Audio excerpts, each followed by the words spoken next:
D'abord que je vous dise qu'on ne risque rien à livrer le secret professionnel, puisqu'on ne livre pas le moyen de s'en servir. Secret professionnel par Charles Dantzig. Les bibliothèques semblent menacées de partout. Le numérique, la ruine des finances publiques, le désintérêt pour la lecture. Enfin, nous connaissons ce discours qui semble un constat et n'est peut-être qu'une peur. Ce discours qui nous raconte que tout va mal et tout se détruit. Pourtant, dans le snobisme collectif, les bibliothèques restent très présentes. C'est même incroyable la quantité de Français qui en possèdent une, si j'en crois les catalogues de mobilier et les magazines de décoration. Les familles françaises vivent dans des canapés vastes comme des paquebots, devant des bibliothèques grandes comme des gratte-ciel, remplies de livres propres comme des porcelaines. Oh, monde exquis! Et puis, on va chez les gens. Et on n'y voit jamais de bibliothèque, ou très rarement. On y cherche un simple livre, un seul, rien, 100 pages du plus anodin récit, des plus bâclés souvenirs. Petit, petit, où es-tu? On pousse les écrans, on déplace les consoles, pas le moindre volume, même primé en novembre, de ceux que le plus grand public achète sur la foi du bandeau qui les entoure, comme un poulet label rouge. Mais comment ces gens sans bibliothèque peuvent-ils vivre? Comment considèrent-ils les auditeurs de France Culture? Les êtres à bibliothèque sont les plus rares du monde et peut-être les plus précieux. Les bibliothèques dans le monde occidental sont anciennes. Quel est le secret professionnel des bibliothèques de l'Antiquité? Je reçois pour en parler Catherine Salle, qui a enseigné la civilisation romaine à Paris X Nanterre et qui est auteure de nombreux livres sur la question. Elle contribue en ce moment à une très intéressante exposition que l'on peut voir en Italie, au Colisée de Rome, la Bibliotheca Infinita. C'est une contribution qu'elle fait sur les bibliothèques publiques de Rome, précisément. Catherine Salle, de quand date, pour commencer, ce mot de bibliothèque? L'employait-on dans l'Antiquité? C'est un mot qui est grec, bien sûr, hein, c'est pas un mot romain. Et d'ailleurs, ça s'écrit dans les inscriptions B-Y-B-L-I-O-T-H-E. Ça vient certainement d'Alexandrie, parce que c'est quand même le modèle de toutes les bibliothèques, ça a été Alexandrie. Et puis Pergame ensuite. Mais les Romains n'ont pas de mot à eux pour désigner une bibliothèque. Donc les Grecs disaient employer ce mot, mais pas les Romains? Non, les Romains employaient bibliotheca. Ah, c'est ça, bibliotheca. Vous savez, c'est comme nous avec l'anglais, hein, ils employaient beaucoup de mots grecs, les Romains.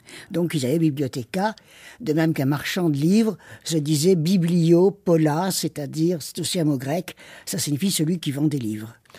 Donc, c'est Alexandrie qui a inventé les bibliothèques dans le monde occidental? Non, il y en a eu à Athènes, mais des petites, on ne sait même pas si elles étaient privées ou publiques. Mais à Alexandrie, ça a été vraiment au IVe siècle une entreprise démesurée, c'est-à-dire construire une bibliothèque énorme dans laquelle on tenterait de rassembler tous les livres connus dans le monde à l'époque. Bon, évidemment, ils n'étaient peut-être pas arrivés, mais il y avait énormément de livres dans la bibliothèque d'Alexandrie, et il y avait surtout des directeurs qui avaient été choisis parmi les grands intellectuels de l'époque.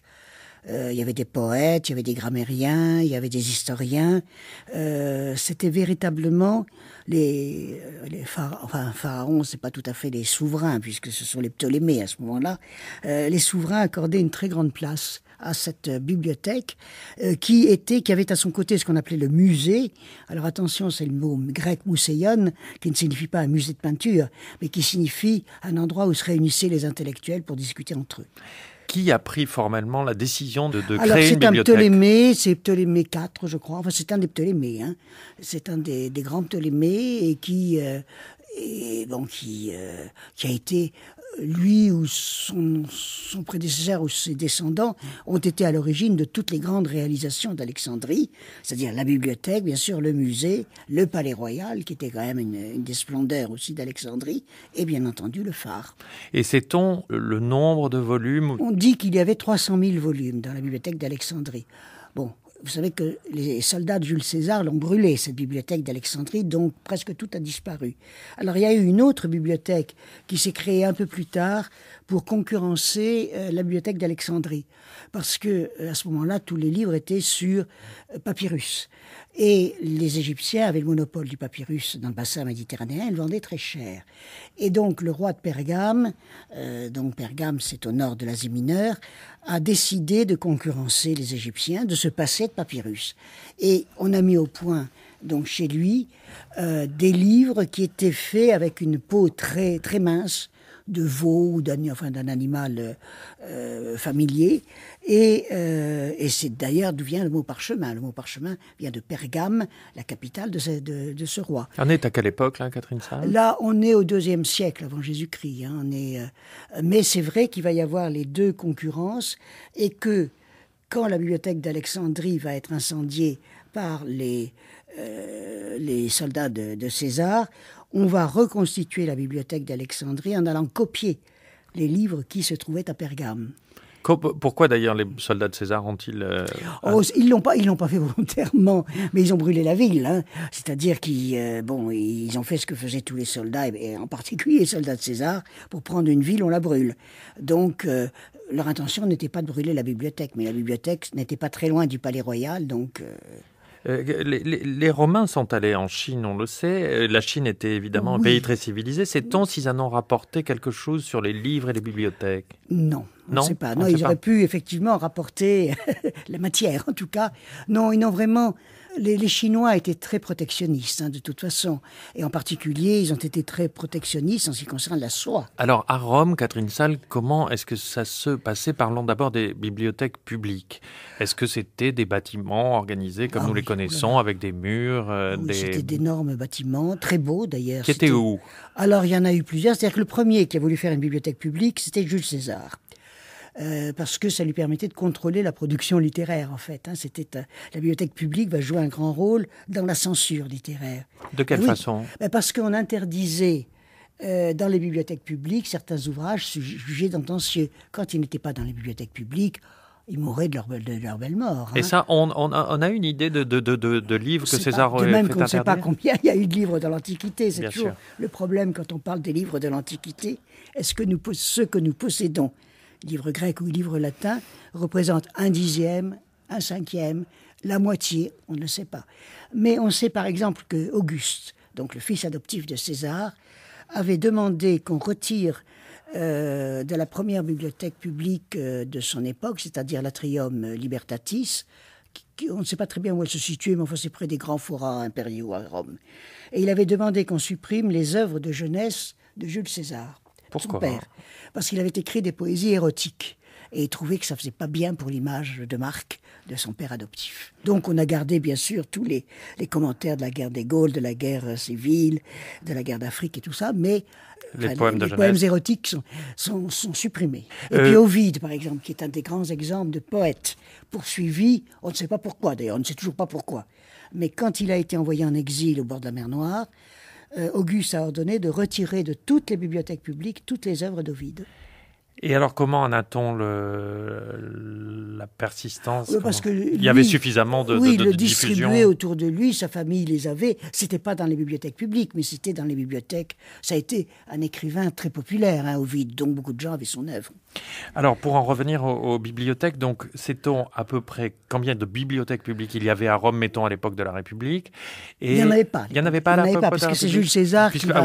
César. Et puis après, il meurt trop tôt, mais il avait demandé... Donc ça veut dire, pardonnez-moi, ça veut dire que la bibliothèque qu'il avait ordonnée a eu le temps d'être construite ? Non, il a fait faire le catalogue. C'est-à-dire qu'il y avait un des plus grands écrivain, enfin c'est pas un écrivain comme Virgile ou comme ça, mais c'était Varron, qui était un polygraphe, qui écrivait sur tout, qui savait tout, et c'est lui que Jules César a chargé de constituer le catalogue de la bibliothèque. Donc il y avait déjà un catalogue. On l'a ce catalogue ? Non, on n'a pas, non.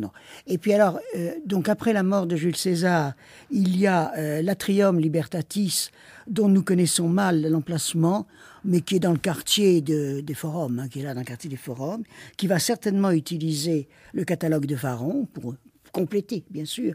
Ce qui signifie, quand on a un catalogue, il faut aller dans les endroits où se trouvent les livres, non pas pour les photocopier, mais pour les réécrire. Parce qu'on prend des livres... Et il y avait de tout. Les autres, surtout, l'Atrium Libertatis, elle a disparu, donc on ne sait pas beaucoup de choses. Mais il va y avoir...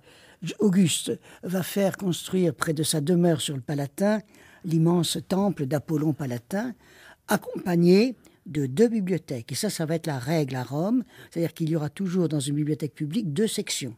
La section grecque et la section latine. Alors c'est très important parce que ça prouve qu'à partir d'Auguste, on met la littérature latine sur le même plan que la littérature grecque, qui était quand même la littérature...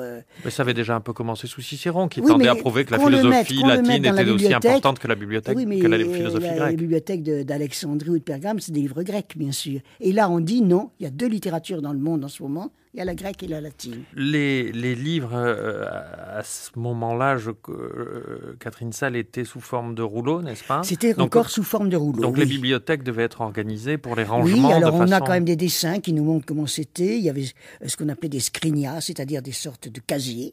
Et les rouleaux étaient empilés comme ça les uns sur les autres. Et il y avait une étiquette qui pendait dehors où on avait le nom de l'auteur et le nom de l'œuvre. Donc ça permettait aux bibliothécaires de retrouver tout de suite l'œuvre qu'on cherchait, parce qu'il y avait des sections.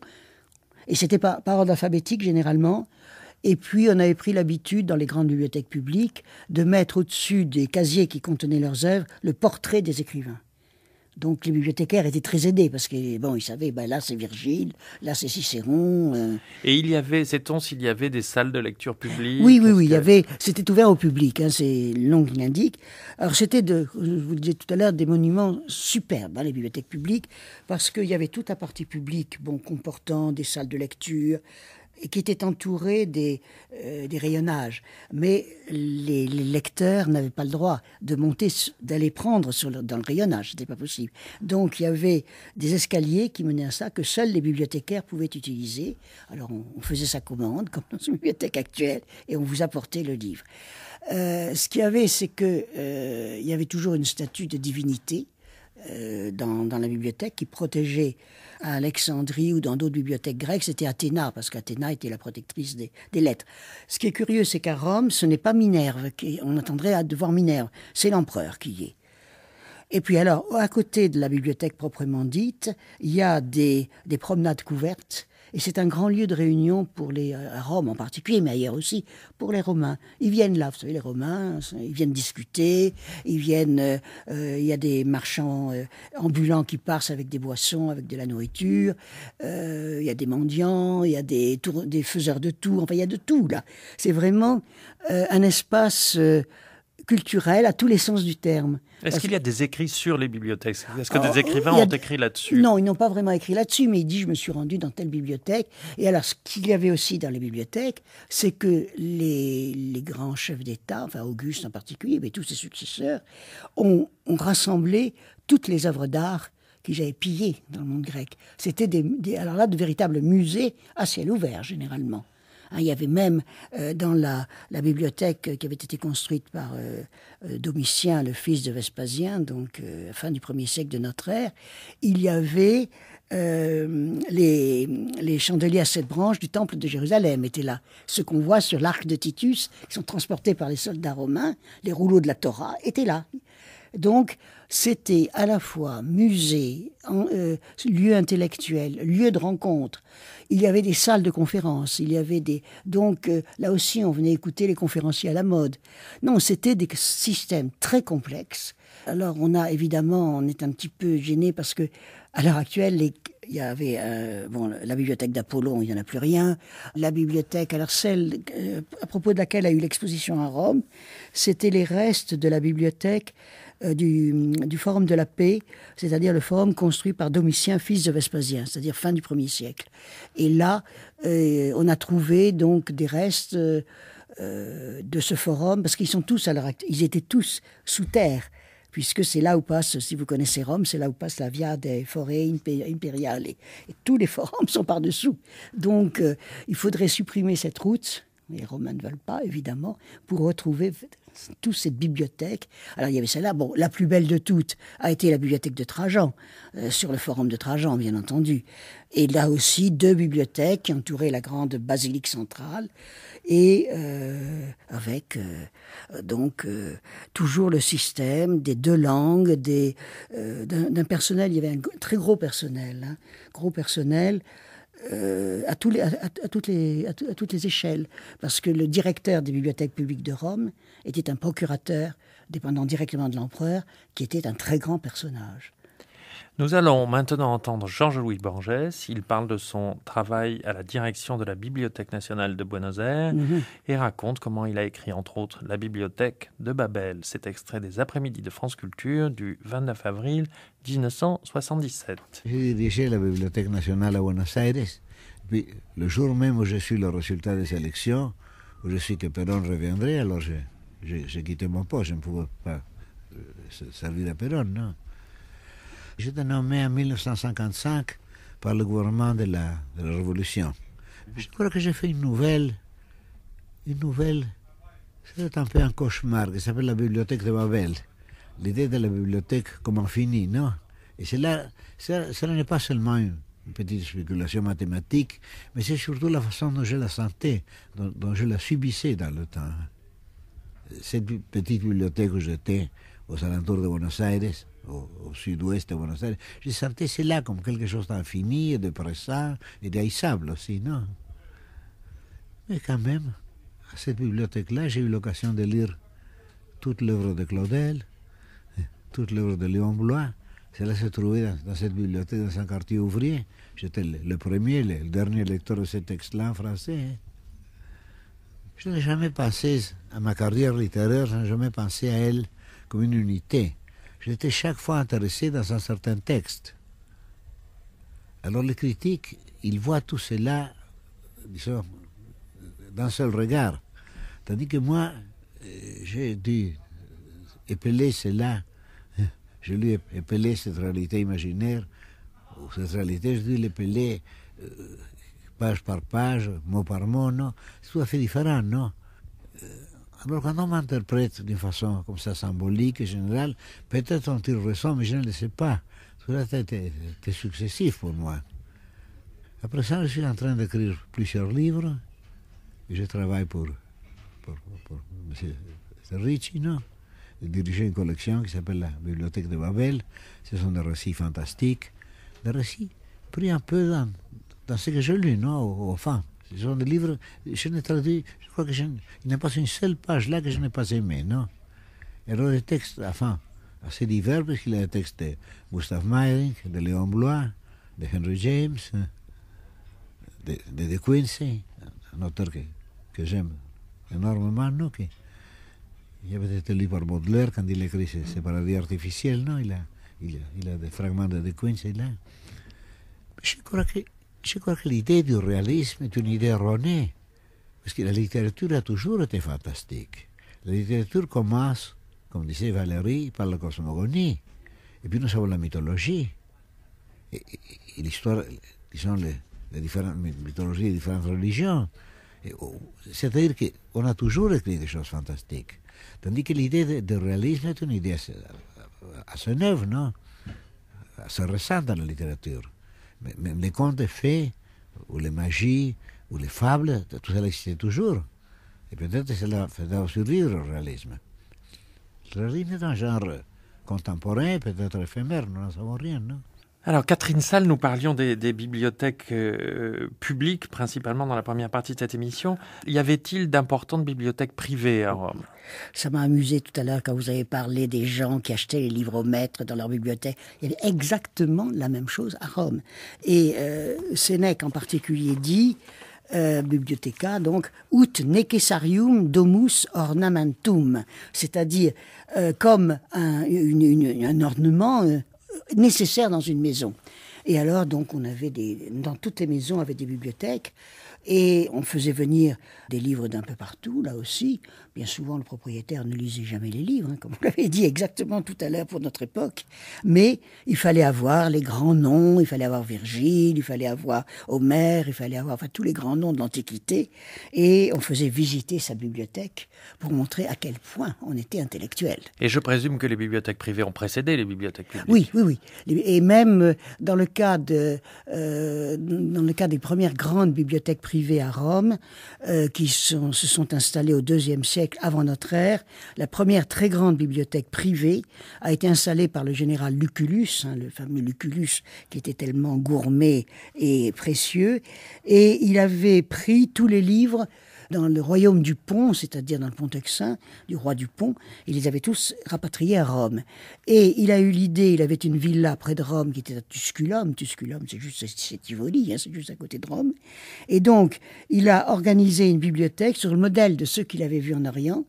Et il laissait les lecteurs entrer librement et consulter ces livres. C'est un premier essai, c'est pas une bibliothèque publique, mais c'est une bibliothèque privée ouverte au public. Alors tout ça nous mène au commerce des livres. Dans l'Antiquité, il y avait aussi un commerce. Donc s'il y avait des bibliothèques, je présume qu'il y avait aussi des libraires. Oui, sauf que les livres des bibliothèques étaient copiés par les copistes des bibliothèques. Il y avait D'accord, mais il y avait aussi un commerce privé. Il y avait un commerce privé, oui, il y avait un commerce. À Rome, il y avait pas mal de bibliothèques, là dans l'Argilette, qui est une des rues qui part du Forum romain.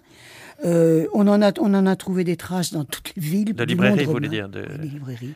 Et ça s'appelait comment, une librairie? Ça s'appelait Bibliopola, c'est-à-dire vendeur de livres. Et même Pline le Jeune disait Bibliopolas lugduni esse non putabam. Je ne pensais pas qu'il y avait des bibliothèques à Lyon. À Lyon. Mais est-ce qu'on a idée... Des bibliothèques, excusez-moi, des vendeurs de livres. Des vendeurs de livres, oui. Est-ce qu'on a idée si c'était cher ou pas cher? Car c'était des copistes. Est-ce qu'il y avait des tas d'ateliers de copistes partout dans le monde? Ça dépendait du papier. Ah. Il y avait, quand c'était le papyrus, quand c'était les rouleaux de papyrus, Pline l'Ancien nous en parle très longuement, il y avait 6 catégories de papyri. Et donc, ça allait du plus cher, qui était pour les ouvrages sacrés, généralement, qui n'étaient pas utilisés dans le commerce, et ça allait jusqu'au plus minable, qui était utilisé au marché pour envelopper les poissons et les olives, enfin, tout ce qu'on achetait au marché. Alors, il y avait tous les degrés, et donc, il y avait des prix très, très variables. Il y avait aussi un commerce de livres anciens qui était... c'est Olugel, je crois, qui raconte avoir trouvé un manuscrit de Virgile. Alors, vous pensez, ça se situait 2 siècles après. Il est chez un bouquiniste. Alors là, c'est un bouquiniste. Et donc, le prix, ça pouvait aller de 2 ou 3 sesterces, c'est-à-dire, c'est pas grand-chose à Rome, 2 ou 3 sesterces, jusqu'à un prix très élevé pour les livres qui étaient sur du très beau papier, écrits avec une encre particulièrement belle, et où il y avait de la couleur. Parce qu'il y avait les rubriques, les fameuses rubriques, c'est-à-dire les lettres en rouge qui indiquaient la couleur. Et puis, il y en avait certains qui avaient des illustrations. Alors, le fait est qu'il n'y avait pas d'éditeur à Rome, il n'y avait pas de maison d'édition. Donc, comment faisait-on pour diffuser les livres? Qui décidait de les copier? Est-ce que c'était les bibliothèques publiques qui faisaient faire, j'imagine, leurs copies pour leur propre usage, mais pour l'usage privé, comment ça se faisait? Alors, l'usage privé, c'était les écrivains qui faisaient copier par leurs propres copistes les livres qu'ils envoyaient en grand nombre plus ou moins grand. On a Pline le Jeune, Cicéron, tous ces gens-là envoyaient tous leurs livres en de multiples exemplaires, généralement à des grands personnages qui se trouvaient dans l'armée ou dans les provinces pour une raison ou pour une autre, parce que ça faisait la publicité en fait. Et ils le faisaient lire autour d'eux, donc ça faisait la publicité. Ça veut dire, pardonnez-moi de vous interrompre, ça veut dire que tout ça, c'était une affaire de riches, parce que ça coûtait cher. C'était tout à fait une affaire de riches, bien sûr. Les intellectuels, même si la lecture était quand même pratiquée par les classes les plus humbles de la société, mais... On apprenait à lire? Ah oui. Tous les enfants de Rome et des autres villes allaient à l'école, garçons et filles, jusqu'au moins 7 ou 8 ans. Donc ils savaient tous lire et compter. Même les petits étrangers savaient lire et compter. Et pour les livres, il y a des exemples qui montrent que même dans des classes très modestes, il y avait des livres. Juvénal parle d'une maison qui brûle, d'un immeuble qui brûle à Rome, et il dit au dernier étage, le pauvre, alors je ne sais plus quel est le nom du personnage, voit brûler les pauvres livres de poèmes qu'il avait mis dans un coffre. Donc même dans cet HLM, parce que c'est une HLM, il y avait des livres.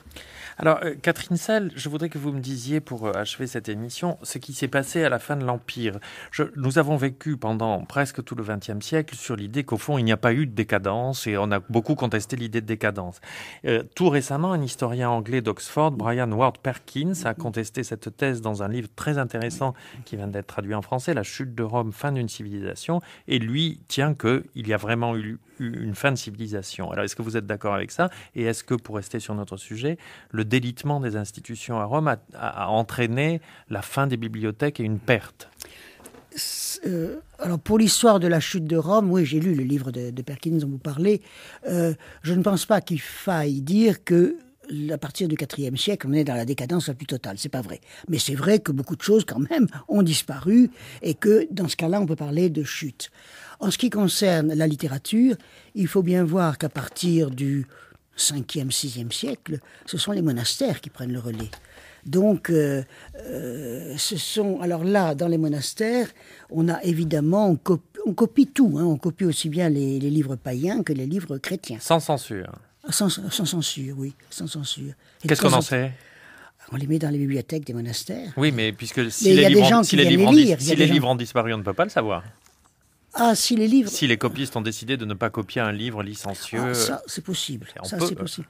Mais ce qui est amusant, c'est que dans les manuscrits médiévaux, il y a toujours des petites prières du moine qui a copié, qui demande à tel dieu, tout ça, de ne pas le laisser succomber à la tentation. Parce que de temps en temps, il copie des passages qui sont érotiques ou qui sont tout ça. Alors, ne me laisse pas succomber à la tentation. On a ça, par exemple, à côté de l'art d'aimer ou oui, des choses comme ça. Oui.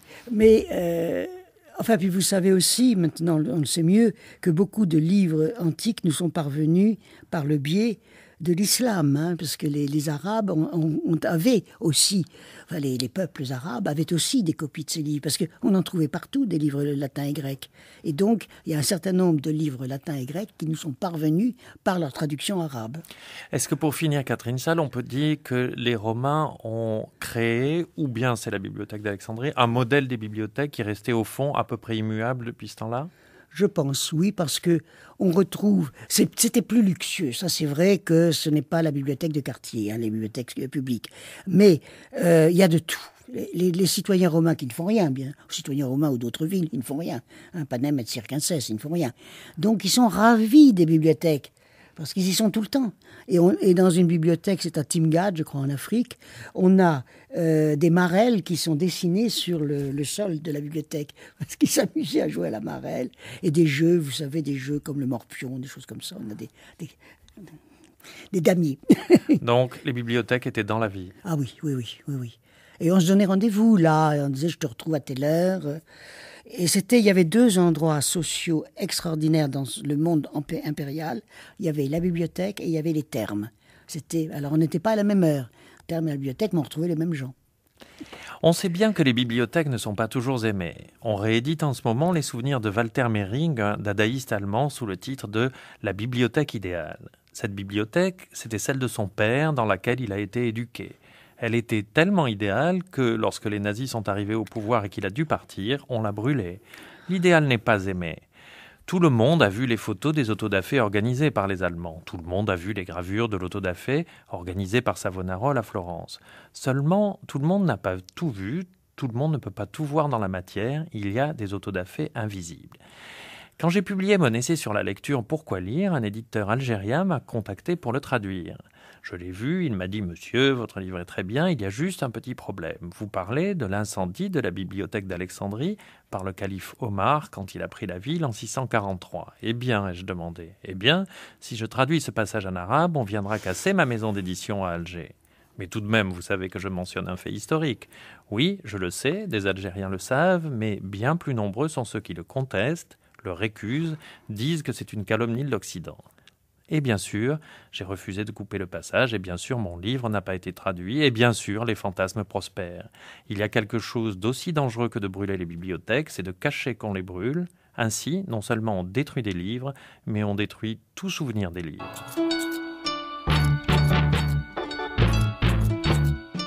C'était Secret professionnel, le 140e. La semaine prochaine, je parlerai du secret professionnel des amours interdites de Yukio Mishima.